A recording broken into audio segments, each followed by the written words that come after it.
How do we explain the fact that this man gets crucified by the Romans, and then people claim to see him after he died, and were willing to be put to death for that belief?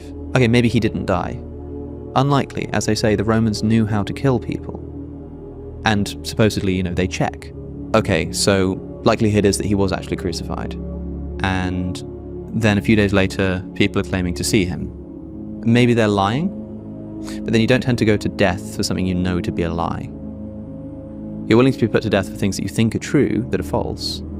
But very rarely are people willing to die for beliefs that they don't actually believe themselves. That doesn't really happen. So they probably weren't lying. As maybe they were mistaken. Imagine spending every single day with this person, living with this person, eating with this person. And then you've only seen him a few days ago. And somehow, imagine somebody managed to convince you that they were me.